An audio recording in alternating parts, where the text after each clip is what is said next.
ioEther. I got this.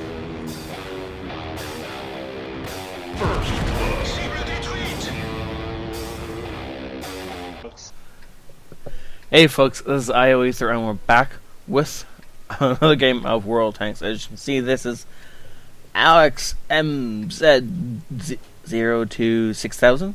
We're just going to call him Alex because the rest seems a little bit long. Anyways, before we get started, first off, this is obviously a tier 7 game on Westfield.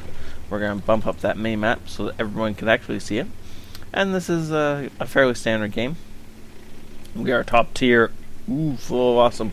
And he's not going to where I expect the heavy tanks. The heavy tanks should be up here. Of course, the Tiger is kind of like a medium tank in disguise, so maybe that's why. But anyways, while Alex gets himself into position, I just want to say, as always, if you want to support the channel directly, then my game list link is in the description below. The channel is supported by the fans, you guys, so if you guys don't support, then well, eventually these videos will stop. That's just, where is he going? You can't jump the bridge in a Tiger. You can't jump the bridge in most things. Huh. Okay. This is very definitely not where I expected him to be. But okay. He's about to put a shot into the poor Cromwell, who didn't realize the horribleness of his situation until just now. And by now, it's a little bit late. Gun depression. Searching for the next shot. I don't know if he's going to find it. Looks like he's not going to. He launches a shot at the 12T, but barely misses it. Thing's smaller and shorter than most people realize. And wow. Great shot. The accuracy of the Tiger is actually fairly great. You can tell, I mean, it doesn't look like he's aiming in all that closely, but that shot was at 25 times magnification. That is that the extent? Yeah, I think that's the farthest you can aim in without a mod in the current game. And it is insanely far away you can get shots on. But from that far away, it doesn't really look like you're really aiming all that well, considering how big your reticle ends up being. But Alex is just going to wait around on this bridge for a little bit. Ooh, took a hit from the T-34A5. I wonder if he knew he was spotted, or if that was just the time he decided that he needed to start moving at. Ooh, took another hit, and now we've been ammo-racked.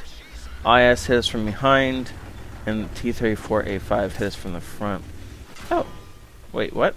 Oh, he must have lost the loader and an ammo rack. Ah, okay. Well, we bounced the shot. Cool. This tank is not known for its armor. I kind of wonder where that shot bounced off of, though. Looks like right there. The angle that came in on, yeah. I have no doubt that bounced. So, teams are neck and neck. But we've obviously lost about half our health, and if our ammo rack or loader gets knocked out again, then that's going to be the end of our reload speed. Tiger does have one of the best reload speeds on a heavy tank in the game, and there was time way back when this thing and the Tiger P had the exact same stats, except for the Tiger P had more armor. And so, at that point in time, I picked up the Tiger P. But that was way back in ancient times. Lately, I have played the Tiger enough to realize it is amazing. And this thing, if it's not top tier, is deadly. Now, if it is top tier, you have this thing where your team expects you to go be a heavy tank because you're labeled as a heavy tank. But you're not really a heavy tank. This thing has no armor. If you're unfamiliar with the Tiger, it has 100 millimeters of armor on the front and 100 millimeters on both sides. The rear is not. I don't remember what the rear armor is, but it doesn't really matter. Ooh, good shot on the 25 AT. He's slowly trying to get his arm around. Well, he does manage to bounce a shot, but he's giving us his flank again. Never mind. Teammates took him out first. Okay, well, that's fine. Again, match is still even, but enemy is about to flood into our base and start murdering people. And as much as Alex says defend the base, he's still going forward. So this is a mistake on his part. He needs to be back on this ridgeline, firing down into these guys. I don't know what he's hunting. Oh, he's trying to get them to cap. This is another mistake that young folks, new players to the game sometimes make. This is not the time to be capping. I'm just gonna pause this game right here for a second. This is the time to be eliminating as many of these guys as you can. From this original line here, you can probably take out that IS and anything else that pushes through.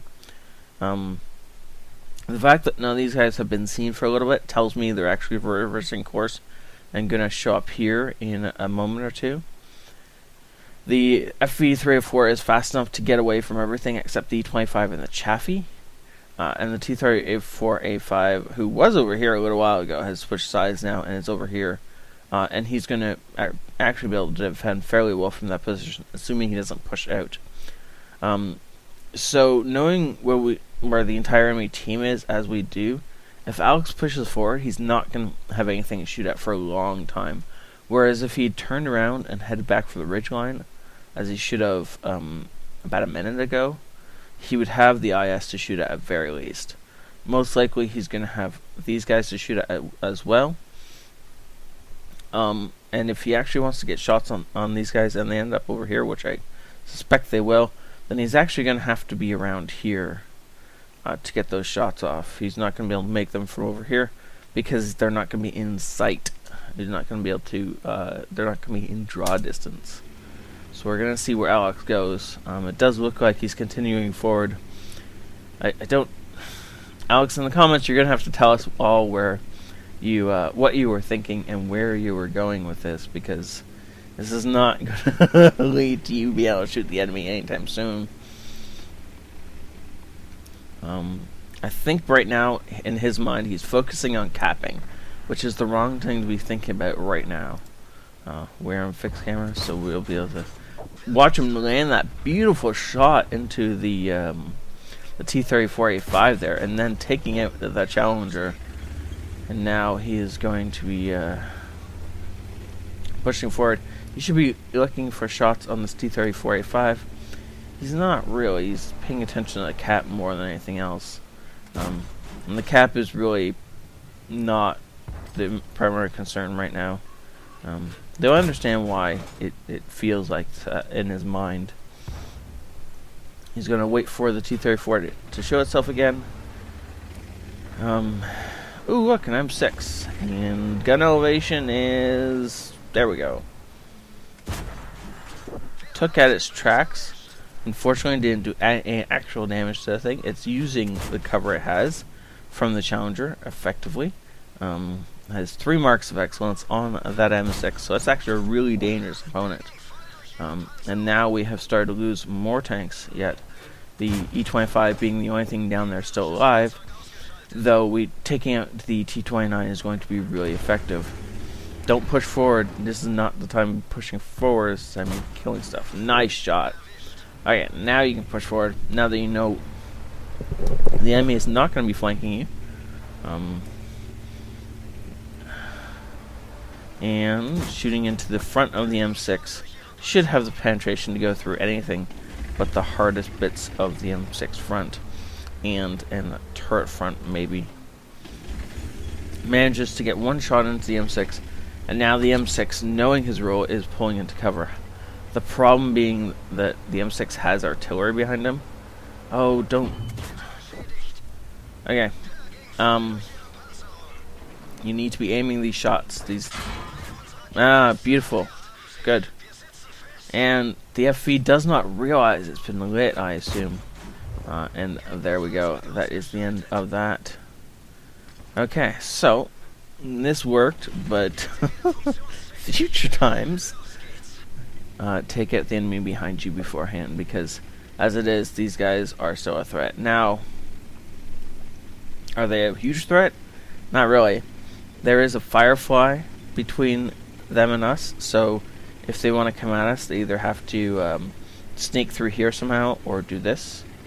And I think it's most likely that they're both still over here. That Firefly, though, is going to have to be extremely lucky in order to survive the confrontation. Because there's... Yeah. Okay, well... T-37 made a mistake, and the Firefly killed both of them. Wow. Nice job. Okay, so I do... this is a beautiful game from Alex as to the effectiveness of the Tiger in doing a bunch of things that it really shouldn't be able to do. But 2 notes, I'm going to say it, Alex. First off, look at your decision making a little bit, okay? You made some questionable choices, but I assume new player, and that's okay. And second off, you had that M6 dead to rights a couple of times, and you didn't shoot at him because you couldn't see the front of his tank. You need to worry about stopping and aiming a little bit more. So at one point you could see that the back end of that M6, if you'd stopped right then and aimed in, you could have killed him without taking any return damage. Also, because of the way he was facing, you would have been able to shoot him in the back, probably take his tracks off if you'd aim the shot correctly, and not take any return damage on it, because his turret would still have been behind the rock. You also probably wouldn't have been lit doing that, which means you wouldn't have had any incoming artillery fire. This worked out really well, and you got kind of lucky. But be careful and think. I mean, if you're in a medium tank, then rushing the enemy is definitely the solution. If you're in a heavy tank, even one that is a medium in disguise, like the Tiger or the FCM, stopping and aiming shots you have are more likely to win you games. Especially when you have a gun like the Tiger has. This Tiger gun is amazing. Great aim time. Great accuracy. It just doesn't do much damage. But for tier 6s, you don't need it to do much damage. So it's definitely a well-played game, though. Mastery Badge, 2nd class, Bruiser, Duelist, Fighter, and Fire for Effect. That was well played. The one other side note I do want to mention is that you did really well focusing on the opponent with the least health, and that is definitely the way to go. Anytime you're overwhelmed or outnumbered, take a gun out of the fight as soon as you possibly can. If that means focusing down something that is the bottom tier and not really worth your time, kill it anyway, because the less guns shooting back at you, the less likely you are to die. And 2,000 damage done. That is really awesome. 19 shots fired and 12 penetrations. That is the threat of the Tiger right there in a nutshell. And that's the downside, but accurate long-range shots. I haven't considered putting the Tiger up on that bridge before. That definitely worked out pretty well for you, though again that's a medium tank spot, not really a heavy tank. Even a heavy tank in disguise kind of thing like the Tiger is. But that's okay. It worked out really well, and good job. The only thing I have to say is next time you do that, don't try pushing down to the other, like across the valley like that. If you'd stayed in the middle of the map, then you would have been a little bit more effective, and you would have been able to hit every enemy without wandering very far, which is really what the Tiger wants to do. It just wants to keep that gun singing and watch the enemies fall. That was a well-played game overall. Thank you so much, Alex, for sending this in, and thank you everybody for watching. Again, don't forget the channel is supported by the fans. My game list link is in the description below if you want to help support the channel. Or you can simply hit that like button. It is completely up to you. Have a great night all. This ioEther out.